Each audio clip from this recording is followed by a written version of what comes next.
Est-il nécessaire de mettre une lettre d'explication dans votre dossier demande de visa? Ici, je vous partage mon expérience, les conseils, les astuces concernant Parcoursup, Campus France et autres.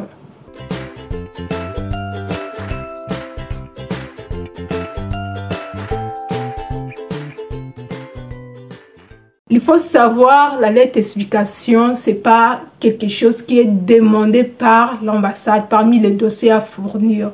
Mais vous pouvez mettre la lettre d'explication dans certains cas, ce n'est pas obligatoire.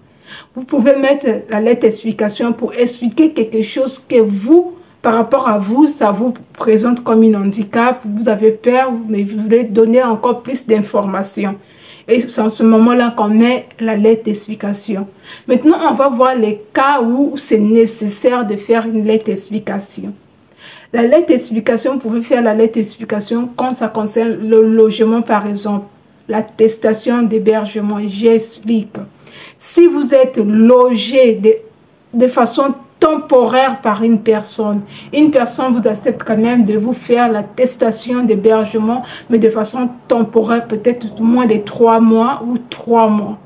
En ce moment, vous pouvez joindre la lettre d'explication tout en expliquant que la personne est tellement occupée et il ne peut pas me loger durant l'année académique. Quand je serai sur place, je vais chercher le logement sur place moi-même.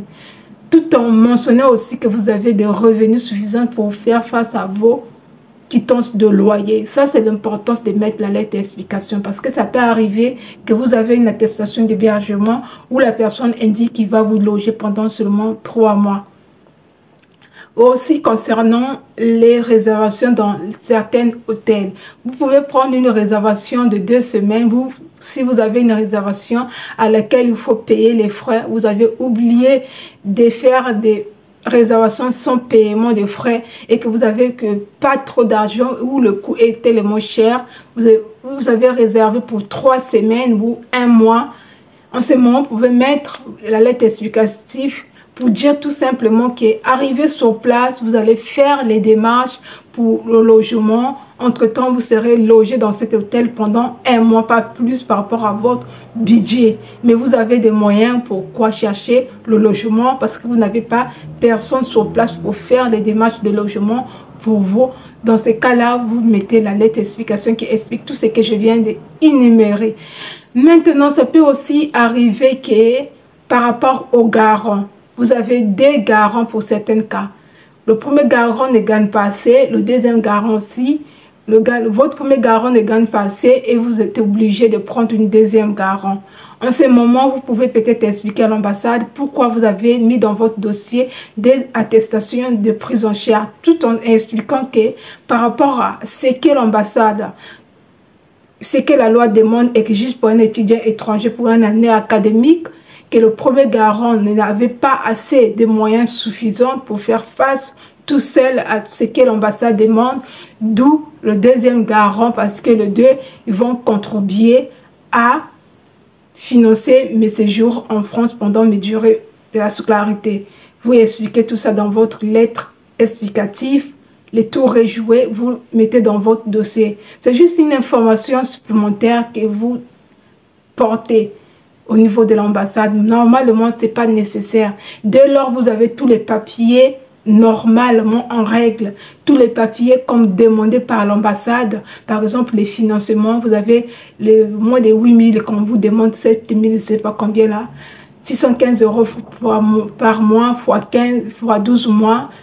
Si vous avez cette somme-là, ou encore vous avez une virement, attestation de virement irrévocable, ou une attestation de prise en charge qui est en règle, que la personne gagne bien, vous avez une attestation d'hébergement qui est normale, ou de contrat de bail, vous n'avez pas l'obligation de mettre encore la lettre explicative. Vous allez expliquer quoi? On explique quelque chose que vous vous rendez compte par rapport à ce ce qui est demandé, que ce n'est pas faisable par rapport à votre dossier. En ce moment, vous allez mettre la lettre d'explication, mais ce n'est pas obligatoire. Ce n'est pas aussi dans les listes des documents à fournir, ce n'est pas demandé. C'est juste volontairement pour donner un peu plus des éléments par rapport à votre dossier, les gens le font. Mais ce n'est pas une nécessité, normalement, ce n'est pas obligatoire. De même, par rapport aux garants, vous n'êtes pas obligé de le mettre parce que moi, je connais les gens qui ont eu le visa avec des garants. Je connais 3 personnes qui ont eu le visa avec des garants dans leur dossier. Donc, des attestations de prise en charge. Donc, concernant l'exemple d'une attestation de prise en charge, il faut savoir que je n'ai pas des exemples à vous donner concernant la prise en charge et la lettre explicative. Je n'ai pas des exemples de lettres. C'est à vous d'écrire votre lettre comme toute personne qui exprime en français. C'est simple. Maintenant, si vous voulez avoir des exemples, allez sur Google, allez-y recopier ce qu'ils font tout le monde, tapez lettre d'explication, mais il ne faut pas oublier que la lettre d'explication, chaque lettre, ça va dépendre, le corps de la lettre va dépendre de l'objet. C'est quoi l'objet? Pourquoi vous voulez écrire votre lettre d'explication? C'est cet objet-là qui va vous permettre de rédiger ou encore de faire des copies-coller comme les gens veulent toujours qu'on leur donne quelque chose qui copie comme tout le monde. Réfléchissez vraiment, c'est simple à écrire. Ce n'est pas quelque chose de vraiment extraordinaire. Juste connaître l'objet, ce que vous voulez parler et pourquoi vous voulez le faire. Donnez vos arguments, c'est tout.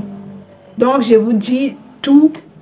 À très bientôt plutôt. Je vous souhaite bonne chance dans vos démarches de visa. On se dit à très bientôt. Ciao.